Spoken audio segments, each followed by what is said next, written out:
Yo mga kasibi, another day, another vlog. So maulan na hapon sa inyo mga kasibi. At ayan, grabe na naman ang ulan ngayon. Wala na naman tigil mga kasibi.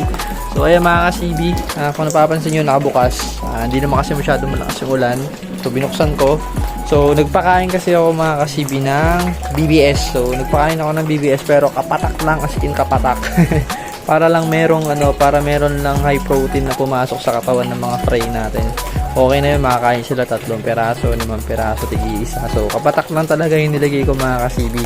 Tapos, ayan mga kasibi, ito yung inalis ko dito kahapon. Ayun na yung tray. Doon na yung tray. So, ito na. So, ayan na, nag-cycle na yung tubig. Malinaw na. May 2 gold. Ayan, may 2 gold na maliit. So, yung ibang hydrilla nilagay ko dito. So, ayan yung mga So, ayan na lang yung plants natin. Pero, bala kong bumili talaga ng Kabumba, yon. So, soon yun mga kasibi, magpapadami ako noon. Pero, wala, busy pa kasi, hindi makalabas. Saka wala akong makitang pet shop na may ganun. So, ayoko naman order ng online kasi baka may sakit. And then yung mga kasibi, bago ako simulan tong update natin. So, shoutout nga pala dito kay Bossing. Ayan. Shoutout sa'yo, Bossing. Ayan. Thank you sa panonood, Bossing. Ayan. Thank you.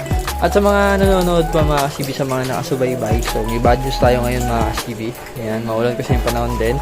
So may bad news tayo. Ayan, pero bago kasi malan yung bad news, siyempre ikot ko muna kayo ulit dito sa ating mga kina-update na mga fry para sa inyo. And then, ayan na guys, ayan na kasibi, ayan na yung mga, ito na yung outcome ng paano ko ba sasabihin? Isang beses kumakain ng BBS sa isang araw. So, ganyan yung nagiging size. So, ano pa lang to guys, mga ilang days pa lang naman tong mga to. Pero, kung okay ba sa inyo yung size na nangyayari sa mga fry ko, yun. So, pwede nyo din naman i-apply yan sa mga newbie. Kasi sa mga newbie, ang sakit talaga, pinaka-reason kung bakit namamatayan kayo ng isda. Dahil pumapangit yung water quality nyo mga kasibi. So, ulit-ulitin ko, dahil pumapangit yung water quality nyo. So, bakit nagkakaganon? Bakit pumapangit ang water quality ninyo? So, ang dami kasi sa akin nagtatanong ng mga baguhan. Yun nga, yung mga naging buyer ko din at nagtatanong na sa akin, madalas sa akin nagtatanong sa chat. So, sorry kasi hindi ko kayo may isa-isa. Minsan busy din at minsan na ako makapag-reply. Dahil yun nga, sumusobra kayo sa feeding. So, dapat may oras din talaga yung feeding nyo at huwag masyado magbigay ng sobrang dami talaga. Laging small amount na kasi ang gapi guys, once na mas gutom, mas healthy sila compared sa mas busog. Kasi kapag mas busog na mga kasibi ang isang gapi, ang tumal na lumangoy niyan. Ang tumal na lumangoy. Tapos yun nga, sobrang busog, sobrang dami mabibigay. Yung mga feeds na nabibigay nyo or yung mga BBS, pag namamatay yun, pwede yun maging ammonia, or kung hindi maging ammonia, magkakauod, so magiging parasite. So, pag nakain ng gapi natin yun, ending, tepok. O, diba, tepok? Ayan. Ganun na mangyayari mga kasibi. So, dapat, yung mga swim ng gapi ninyo, is ayan, ganyan, para silang laging gutom. Isipin nyo, mga kasibi, ito, malamig na yung tubig na ito, malamig. Pero yan, kita nyo, umaangat, diba? Ayan, mga fry. So, lagi silang gutom. So, given naman na sa fry yun mga kasibi na lagi silang gutom at ang bilis nilang matunawan. Pero, alalay pa din, hindi kasi porket ganito, bibigyan ng pagkain. Kasi pag kumain naman ng kumain yun, sobrang taba yun siyan, mamamatay. Hindi sila natutunawan, mamamatay. Magugulat ka, nakaangat, nakapulakta sa isang tabi. Ganun yung mangyayari yung mga kasibi kapag kapag nasobrahan talaga sa pagkain. Tapos, ito yung mga first batch. Ito yung first batch sa HB Blue ko. Ay, may isang male dito at the rest puro female na. Kasi ito yung mga 4 na HB Blue din na sineperate ko na. Ayun, may ilap. Sobrang ilap ko. Ayun. Pag ganyan guys, yung mga behavior, yung ganyan, yung parang nagi sila nasusulok at pilit nilang tinatago yung sarili nila sa mga pwede nilang taguan na masikip. Ayan. So, pag ganyan guys, stress yan. So, stress. So, mas okay dyan. Huwag nyo na lang galawin or hayaan nyo muna masanay sa kalilang lagayan. Parang ganyan, tinakpan. So, ganyan muna para hindi mas stress kasi once din kasi na stress, ano yan, hindi nagkakakain yan. Kaya pagkakamalan yung merong parasite. Pero dalawang klase kasi yun guys, titingnan mo kung may parasite pa yung gapi mo or stress poop. Kasi pag stress poop, puti din yung tae. So nagputi na mataba. Pero pag may parasite, manipis, parang sinulid na mahaba at di na talaga kumakain. So pag ganun, tapon mo na or pakain mo na sa mga monster fish ninyo.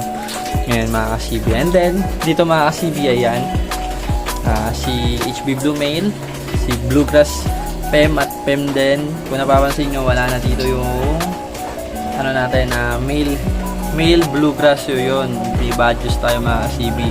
So, di ko alam kung bakit. Kahapon sobrang sigla nun. Pero, alam ko talaga ang pinaka-reason bakit yun natepok. Gawa ng binulin na itong female. Papansin ko na talaga sa behavior na ito mga kasibi. Lahat ng female grass. Sobrang ambuli nila. Kahit nga babae sa babae nag-aaway yan eh. Kaya kung napapansin nyo, bukod-bukod, may isa dito. May dalawa dito. Ayan, yung dalawa na yan, nag-aaway pa yan. Yung isa nga yun, MSBT nga natin na yun, no? Punit yung buntot. Siguro pati yun inaaway nila. Tapos, ito, nag-aaway din to pag pinagsama. Tapos, ito yung male natin na bluegrass. Ayan. So, nahinga pa siya Nahinga pa siya dito. Ayan, no. Walang kahit ano sa kanya na namatay siya or ano. Pero, napansin ko, durog yung kabila niya palikpik. So, namula. So, yun nga, binugbog. Ayan, binugbog na ito. So, hindi ko na masyado pinakita guys yung gapi na ano kasi baka maano tayo. So, ayun. Binugbog mga kasibi. Binugbog yung gapi natin na isa doon. Yung nag-iisa natin bluegrass. Pero okay lang naman kasi meron naman ako ditong 4 na inailagay. 4 na fry bluegrass. Tapos may nakuha pa ako dito isa. Hindi ko alam kanino galing. Nakuha ko dito isa, medyo malaki na. So nilagay ko dito. So malalaman ko naman sila dito kung sino na sila kapag lumaki na sila ng medyo ganon. So yun. Pag lumaki na sila ng medyo ganon, mga ganito, siguro separate ko sila sa lagayan, sila lang para ayan. So buhay naman yung mga female natin, iba-cross natin sa mga magulang para meron pa naman or alam ko naman kung sino yung magulang nun eh. Ito virgin to eh. So dito ko sila i-cross, virgin to eh. Saka ito kung dito mga anak, virgin to. So lagi ko balik ko dito. As in tatlo, ay yung dalawa, yung panigurado yun yung may dalawang may anak niyan. Hindi kikip ko na lang, kikip ko. Tapos ito yung ano natin, full gold natin na female. Ayan, gold na gold. Gold na gold mga kasibi, diba? Ayan, gold na gold. Kahit malamig ang panahon, active sila. So kapag ganyan din kasi guys, kapag kahit malamig yung panahon, active sila yung mga gapi natin. Ibig sabihin lang nun is, gusto nila yung water quality natin. So hindi sila nai-stress. Hindi sila nagkukulang sa beneficial bacteria mga kasibi. So yun talaga yung basihan. So dapat lagi masigla yung mga gabi natin, lagi masigla. Pero meron din kasi talaga na hindi masigla. Pero okay naman. Hindi naman siya talagang matumal. So kagaya na ito, nag-aaway ito yun. Nag-aaway. Ayun, meron leaks siya. Ayun yung nanganak ata na isa. Ito. So ito yung gusto ko kasi yung lapad talaga ng tail niya. Nasa kanya pa yung pointed sa top. So kapag mag-breed ka pa kasi basta pointed top, makukuha pa nila yung delta. So delta pa din naman kasi mga pointed top pa sila. Ito ayoko lang kasi medyo may yellow sa tail. Ayun kasi wala talaga malinis. Pati itong isa dito. Itong isa dito. Malinis to. And then, yun nga guys, pag-usapan na rin natin mga kasibi. Kapag, paano ba talaga malalaman yung preggy female? Kasi para sa akin mga kasibi, basta sobrang dark na ng gravid spot nila. Possible talaga preggy na yun at medyo malaki yung chan. Pero, dahil dito sa mga naging bluegrass ko, sobrang dark din talaga ng mga gravid spot nila. Ayun na yung gravid spot. Sobrang dark ng gravid spot nila. So hindi ko rin talaga ma-identify kung talagang buntis ba sila or hindi. Kasi yung iba kumakain lang ng mga guys, kumakain lang sila ng lumot. So ayan, pag-usapan natin yan. So ayun, kumakain ng lumot. Pero napapansin ko din ang mga papansinin nyo talaga sa mga preggy female.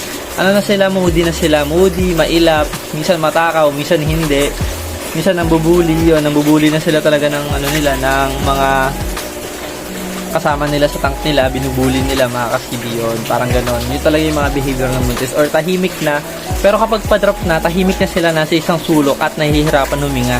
Tapos pansin nyo naman na agad yung malaking tiyan. Malaki talaga yung tiyan. So yun talaga iwalay nyo na pag ganon mga kasibi. Pero tayong mga ganito, di ko alam kung buntis pa talaga o hindi. Ayan. Ito gaya nito, itim na itim yung gravid spot. Pero yung tae lumot, di ba?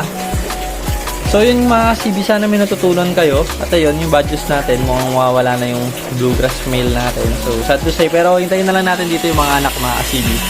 So yun lang mga CB, thank you for watching. And then kita-ita na lang ulit tayo sa next vlog mga CB ko.